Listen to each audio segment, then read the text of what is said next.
What's up, everybody? Welcome back. This is Downtown Lowdown episode 9 for 19. Oh, you're doing 10? I thought we were doing 9. You're absolutely right. Episode 9. What we found out in going through this is that there actually was a 9 that we already did.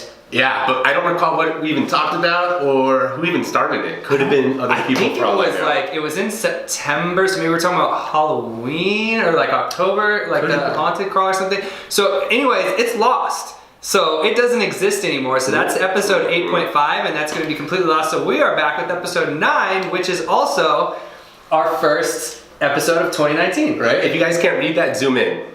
First of all, I wrote it backwards. You can't read it that way. And it's not lost on me that you use eagle colors here. I did green for prosperity, but go Birds. Green for Eagles, sneaking into the playoffs. Actually, so much to celebrate. Yeah. For both of us, I'd say. What, me? 40 under 40. Oh, I was waiting by the phone. I think I was 41. You're not 41. They looked at my hairline and they're like, he's 42, 43, he's not under 40. FYI, I'm 37, yes I am. Call me. Yeah, thank you, SDAR. Congratulations. 40 under 40, yeah. Thanks. That's in a couple weeks. We have the award ceremony for that you're going to go to, because congratulations to you. You made SDAR Circle of Excellence. Thank you. Gold. Level. I don't know what I did, but I'll take it. Yeah, you crushed it. Well, you did over 25 deals in a 1-year span, so that's there it is. Bingo. I'll also be there, but I'll be at the kids' table because I was on the silver level. Get the hell out of here. Silver, 20. No, 20, 40 under 40. Number but one. I got 20.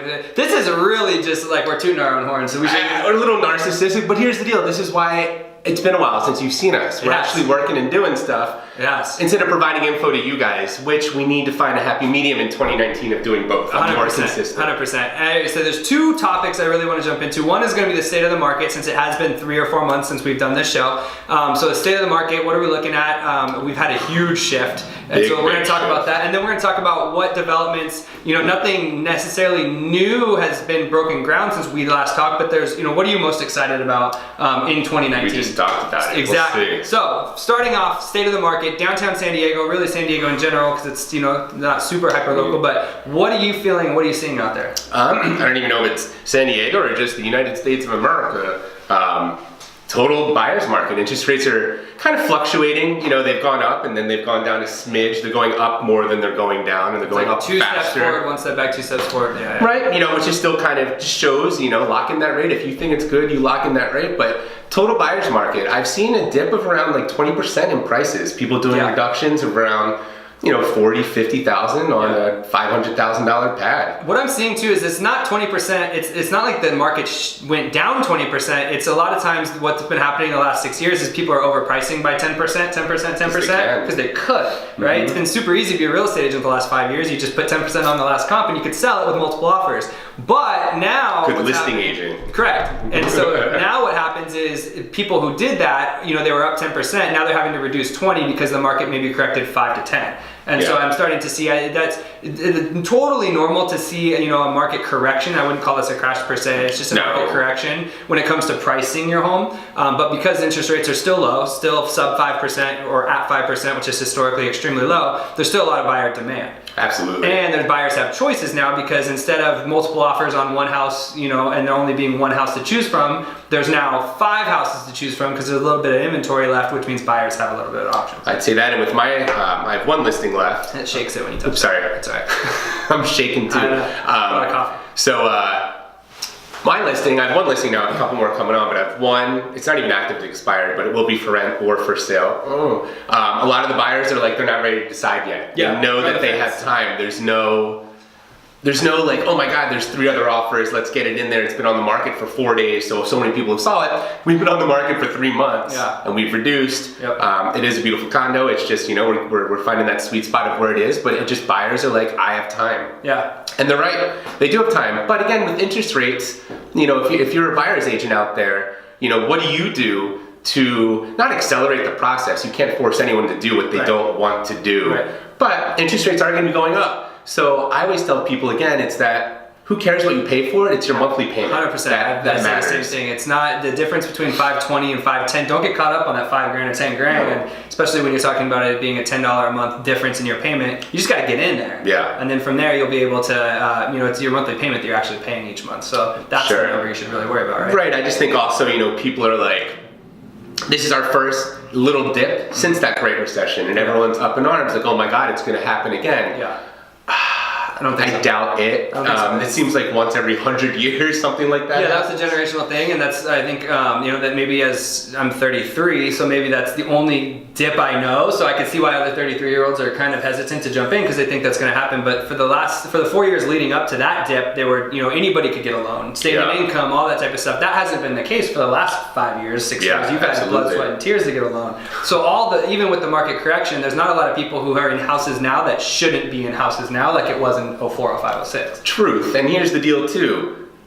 Real estate's a long-term investment regardless. Yep. If you're buying a place, always think long-term. Yep. Because, again, it's been nice where you can buy a place 2 years later and make $150,000. That was sweet. That was awesome. People that were able to do that really did well for themselves. Yeah, they crushed it. Yeah, good for them. Okay, so bottom line, market shifting. If you're on the fence, maybe jump in because the best time to buy would have been 2010, 12, sure, but the second best time is now. Right. Interest rates are still low. Prices have dipped a little bit. If you think they're going to keep going down, we're in San Diego. I get it that it's 40 degrees outside, and I'm in a flippin' turtleneck. But it's cold. It's rough out here, man. It's rough. But prices aren't going down. This kind of leads us into our next part. We still see cranes everywhere, and we see proposals for stuff and.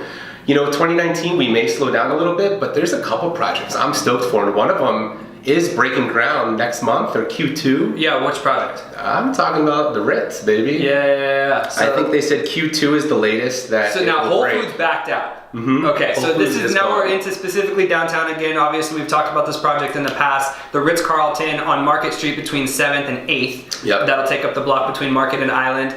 Huge 40-story proposed Ritz-Carlton, which will be a hotel for the first 30 stories, and then the top 10 are going to be condos. Like 60 condos? Something like that. Kind of like the Metropolitan and the Omni situation. So you'll have the ability to buy condos up top, uber luxury. Then the Ritz will be the hotel. Within the ground level will be retail. And it was proposed that it was going to be a Whole Foods. Yeah. Now they've backed out, but they're aiming to get another specialty grocery store there. I heard Gelson's. Okay, which is going to be awesome for the East Village because right now the only option is grocery outlet and Albertsons.